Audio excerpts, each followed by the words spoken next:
A paz do Senhor, querida irmã Helena Figueiredo. Para nós é uma honra tão grande poder tê-la aqui conosco nos nossos estúdios, não é? Do Simply Pentecostal, do canal Professora Manuela Barros, e nós estamos muito felizes de poder ter esta entrevista, por conceder-nos esta oportunidade, não é?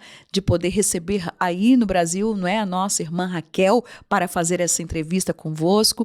Então, minha querida irmã Helena, eu sei que oficialmente a irmã nunca foi enviada como uma missionária para trabalhar em um campo além mar. Entretanto, a irmã fez diferentes visitas missionárias a vários campos. Entretanto, não é, nós vamos entender que isso faz parte de algo que está no seu coração. Eu lembro-me muito bem, não é? Quando nós estávamos, meu pai pastoreava em Montreal, no Canadá, a irmã juntamente com o nosso irmão Otone, estiveram lá conosco e foi uma bênção tão grande. Também até mesmo quando meu pai fazia aquele seminário teológico na Assembleia de Deus em Moçambique, em Maputo, a irmã apareceu por lá, não é? E teve a oportunidade de participar. Então, irmã Helena, conte-nos um pouco como foi, como se desenvolveu essas visitas missionárias. Para mim também é uma honra e um prazer de estar aqui no canal da professora Manuela. Eu agradeço a Deus por essa oportunidade e de poder participar um pouquinho, nem que seja um pouquinho, deste canal. Muito obrigada. Vamos começar a história. Esse ano, eu recebi de um primo uma viagem ao Japão pela Marinha Mercante. E este navio foi um dos portos que ele levava carga, era para Moçambique. E nós, quando saltamos em Moçambique, procurando a igreja do pastor Dino, que hoje já está com o Senhor, nós encontramos o maior prazer o pastor Heronides e outros pastores que estavam realizando um seminário para obreiros. E eu tive o prazer, inclusive, de participar também deste seminário, dando uma aula sobre escola dominical para os obreiros lá moçambicanos. Eu já conhecia a família de longas datas, desde lá de São Cristóvão. Vânia com o irmão dela, o Júlio, foram criados. Vaninha foi minha aluna e eu não tinha a menor noção que eu encontraria o pastor Heronides. Eu, chegando em Moçambique, soube que o país estava sob o sistema comunista, vamos dizer assim, um apartheid, né? E eram quase que todos o comércio fechado, e descobri, eu levei o endereço através do pastor Gessé Adriano, que havia trabalhado em Moçambique, que já está com o Senhor também. E chegando lá, um templo muito bonito e totalmente fechado, portas fechadas, e tinha uma escadaria para entrar na porta principal. E eu fiquei muito aborrecida porque eu queria entrar. Eu tinha, inclusive, o nome do pastor, que o pastor Gessé havia me indicado, e eu queria entrar de qualquer maneira. E fiquei ali fora, zangada, né? E me lembro que eu fiquei como assim, zangada, querendo entrar, e não tinha nenhuma maneira de entrar na igreja. Eu vejo na calçada passasse um moçambicano com um macacão meio bege e uma Bíblia preta debaixo do braço, assim, carregando uma Bíblia. Foi o que me identificou, a Bíblia. Eu desci E fui nele e perguntei como é que eu conseguiria entrar, que eu queria, como lá o idioma é português, então eu tinha facilidade de me comunicar com ele. Como é que eu entraria? Ele apenas não falou nada, fez um sinal. E eu acompanhei. Passamos à frente da calçada toda, caminhamos uns metros. Ele entrou numa galeria, e eu e meu esposo atrás.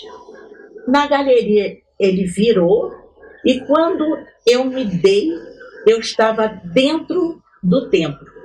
E o povo todo ajoelhado, estava no momento de oração e exatamente terminando, eles levantando. Quando eu olho, eu aí me deparei com o pastor Heronides. E eu disse, olha o pastor Heronides. E outros que estavam também, pastor Marcos Túlio, filho do pastor Túlio, que era o meu pastor no momento. E eu me esqueci e procurei para agradecer aquele irmão, né, que eu dizia assim, era um irmão, estava carregando uma Bíblia, ele estava na frente, e eu esqueci. Falando depois com o pastor Dino, nós ficamos naquele porto, nós permanecemos 3 dias, eu pude ir ao navio e voltava durante o dia para estar com eles reunidos. O pastor Dino me falou que não havia possibilidade, porque eles matavam até as pessoas que levavam suas Bíblias, assim, visível. Eu não quis discutir, lógico, se ele dizia que não era possível, mas eu vi, eu não podia negar. Aqui estava na minha mente, aquele homem, com aquele macacão e aquela Bíblia. Depois, mais tarde, eu saindo o navio do porto, e eu comecei a agradecer a Deus daquele irmão, que eu tinha como irmão, e eu e meu esposo começamos a desvendar o mistério. Não era um irmão, foi Deus que mandou um anjo para nos identificar. Foi a maneira como Deus trabalha, né? Agora, ali, voltando ao encontro do pastor Heronides, passamos para Nova York, nos encontramos com o pastor Heronides em Nova York e seguimos de carro até Montreal. Foi quando eu tive a oportunidade de me encontrar com a família, de rever minha amiga Ruth, esposa do pastor Heronides, daqui do Brasil, que há muitos anos eu não a via, e fiquei na casa dele. Ali estive também na igreja, pude ver a obra, né? Participei dos cultos, e foi uma bênção que Deus me deu. Irmã Helena, a irmã poderia nos dizer, nesses países em que a irmã pôde visitar, não é? Quais foram as impressões que a irmã teve que marcaram a sua vida? Vamos dizer, as impressões quanto ao trabalho dos missionários, quanto ao sustento deles, quanto aos desafios espirituais que eles têm, quanto ao bem-estar dos missionários e até mesmo quanto à necessidade do campo e daqueles que são evangelizados. Conte-nos um pouquinho o que é que a irmã viu, sentiu disso tudo. Esta viagem me marcou muito, porque eu estive mais para o lado da Ásia, os países asiáticos, e visitando Singapura, Malásia, Hong Kong, a Coreia do Sul, o Japão, Indonésia. Apesar de não estar na obra missionária, propriamente dito, sempre a gente está olhando, observando. E eu pude perceber que são países muito idólatras, muito voltados para a idolatria. E nos parques a gente vê envolve a idolatria. E eu pude observar a necessidade de obreiros. E como a palavra de Deus nos fala em Mateus 9:38, rogai ao Senhor da seara que envie obreiros. Que é difícil, é mais difícil, às vezes, para outros países latinos, americanos, né? Por causa do idioma, mais complicado, mais, o povo mesmo, até a nossa comunicação. Mas creio que Deus já tem enviado alguns missionários, já estão lá, e creio que Deus também vai ainda atender, enviar outros que poderão estar atualmente trabalhando lá, enquanto Jesus não vem. Sim, eu tive experiência, tive 2 viagens lá para o Amazonas. A nossa igreja, juntamente com a Assembleia de Deus de Petrópolis, mantém um barco naquela região da Amazônia. E este barco tem a parte social, né? A parte leva médicos, leva dentista, mas tem a parte espiritual. Então meu esposo sempre viajava nesse barco como técnico de laboratório, ajudando, fazendo a parte laboratoriais, né, os exames para ajudar os médicos, e eu a parte espiritual. E também pude presenciar a necessidade, principalmente naquelas comunidades onde outros barcos maiores não podem chegar por causa do voo estreitando, são os que eles chamam de igarapés, e estivemos em várias comunidades e percebemos também não só a parte econômica, física, necessidade, né, e social também, mas a espiritual. E infelizmente, quando o barco chega levando as boas novas, eles ficam muito felizes, o líder da comunidade dá todo o apoio, e toda a estrutura que pode oferecer. Fazemos os cultos à noite, muitos até não têm luz própria elétrica, mas eles ligam geradores para podermos realizar os cultos, e eles aceitam a Jesus. Mas, com a saída do barco, o problema é o discipulado. E com o passar do tempo, nós vemos, até em conversa, que em outras ocasiões já tinham aceitado Jesus, mas que estavam novamente nas crenças antigas. Então, há uma necessidade que colocasse um obreiro local. É muito difícil, porque o nosso país é muito grande em extensão.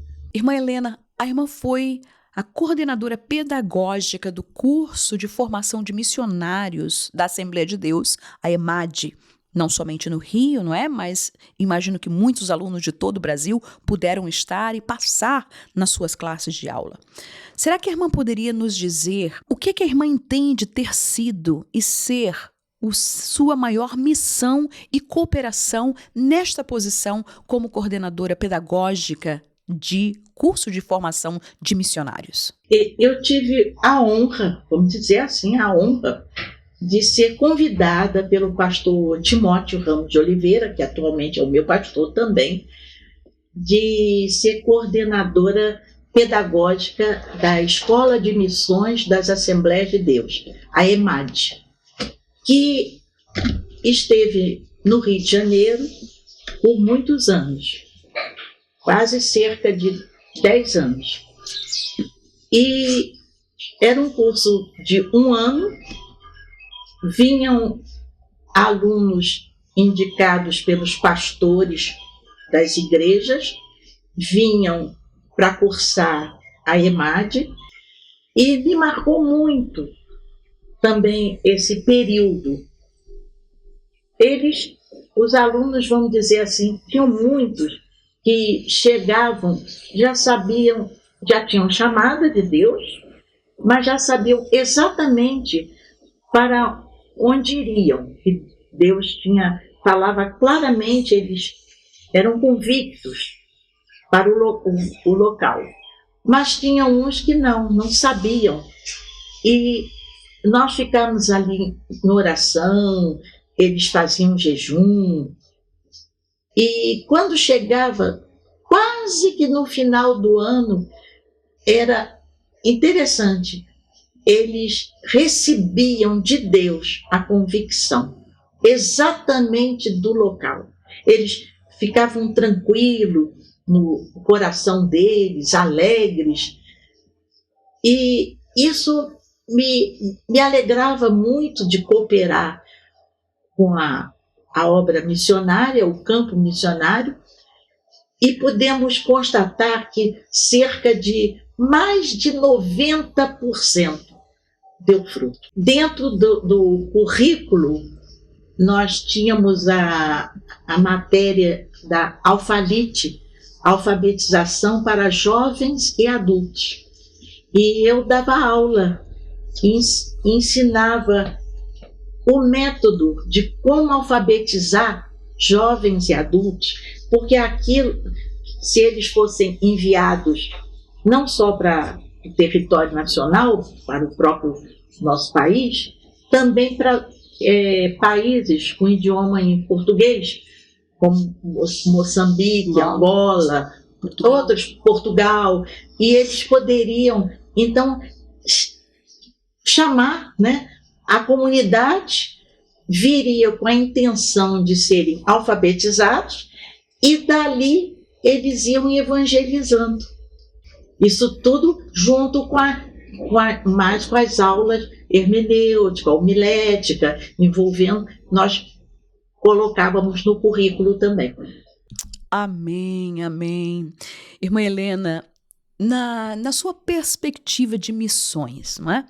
Depois de viajar e estar em tantos países e vários continentes, o que a igreja, em geral, poderia melhorar no cumprimento da grande comissão e no envio de missionários? Eu agradeço até a Deus da CPAD está nesse trimestre com um tema sobre missões.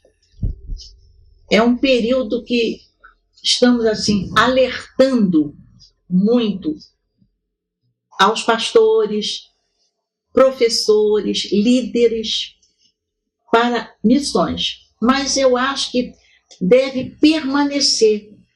Não é só nesse período. Qualquer tema envolver a escola dominical com missões, desde da criança, até vou dizer desde o berçário, vai cantando sobre missionário, vai crescendo, amando missões, tendo o amor no coração, criança, adolescente, jovem, o adulto e o idoso, envolver toda a igreja.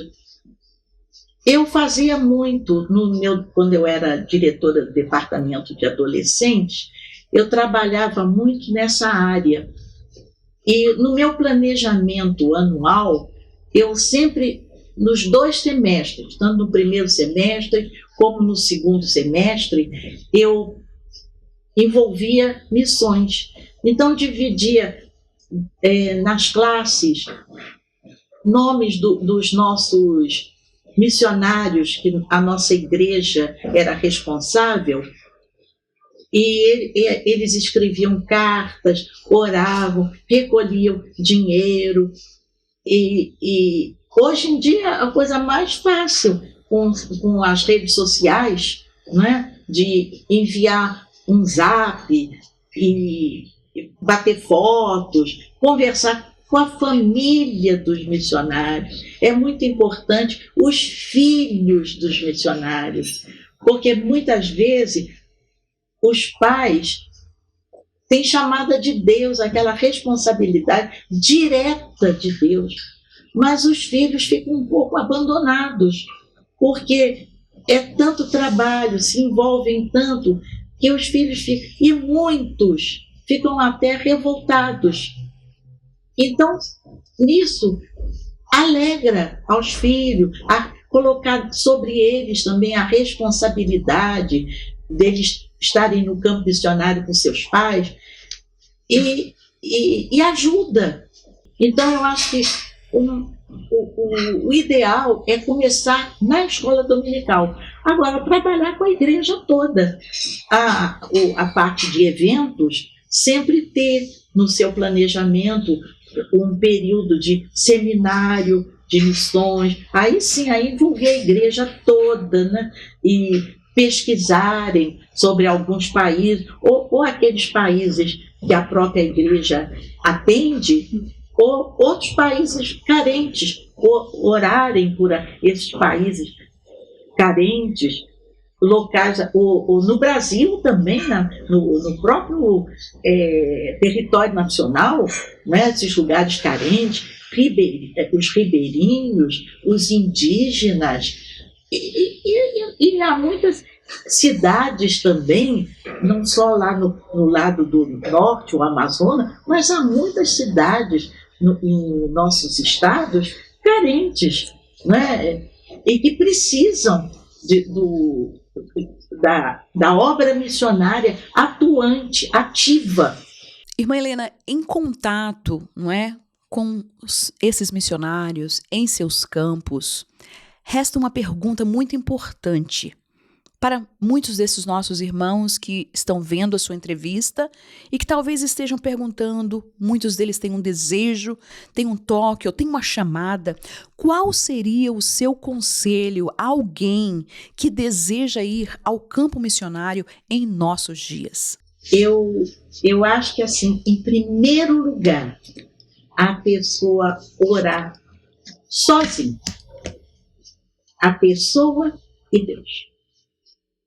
Quando começa aquela chamada, começa a acender no seu coração a chamada missionária.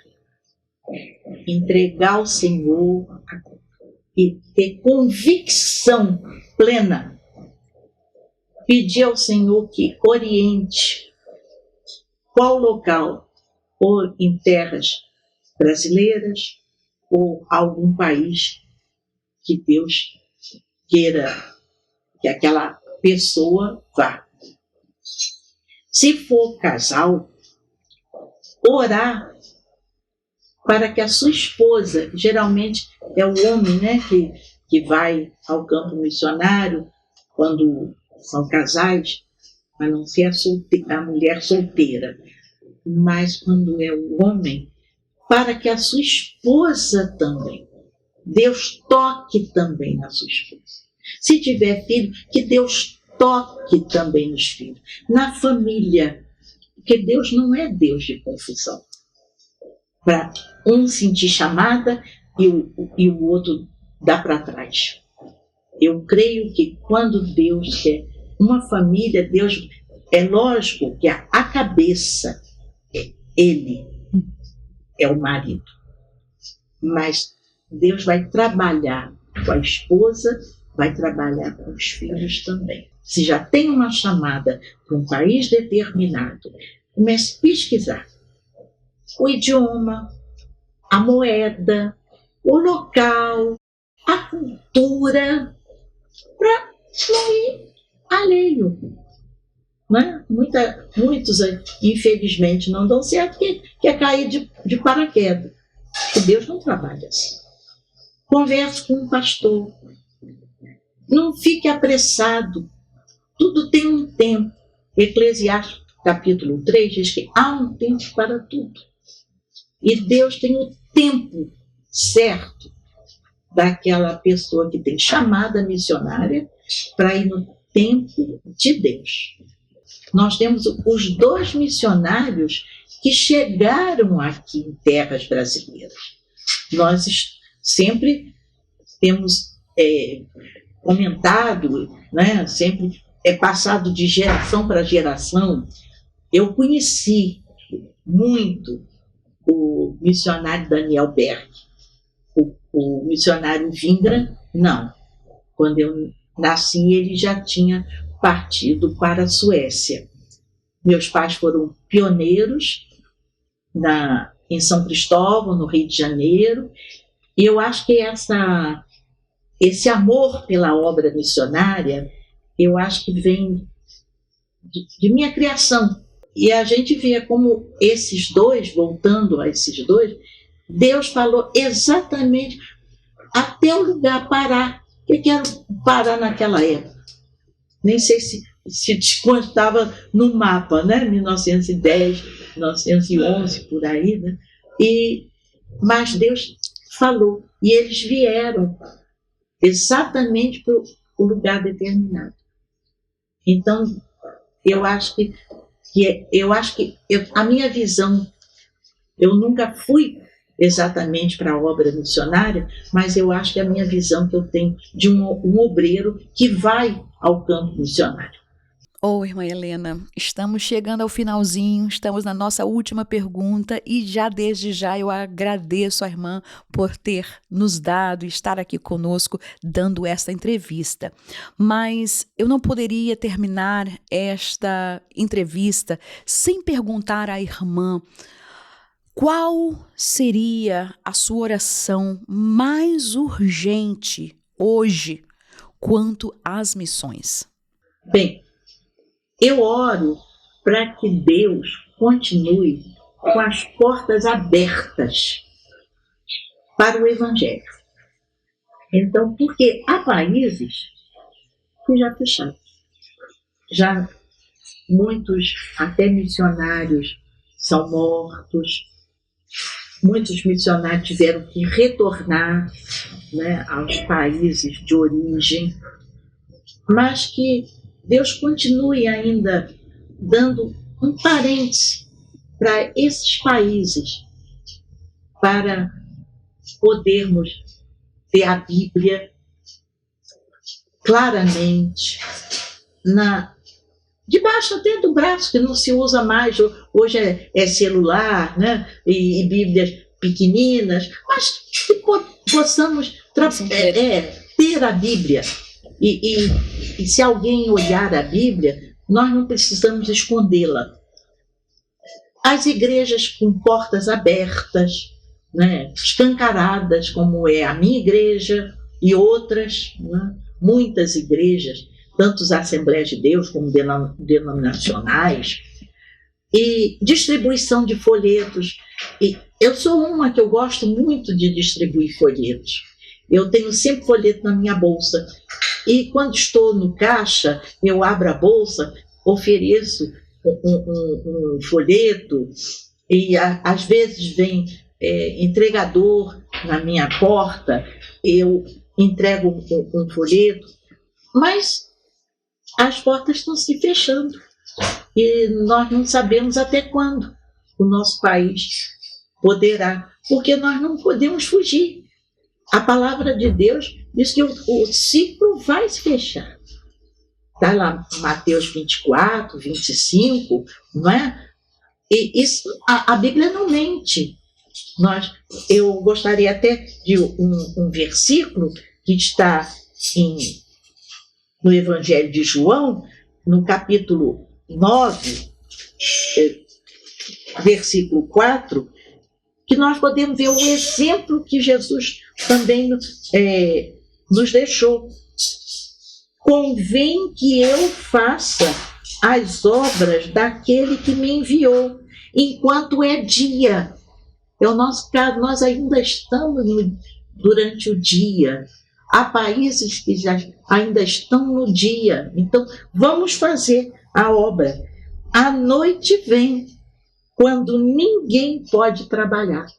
Muitos países já estão com a noite na vida espiritual. Já não estão mais trabalhando. Já estão nos subterfúgios, nos subterrâneos.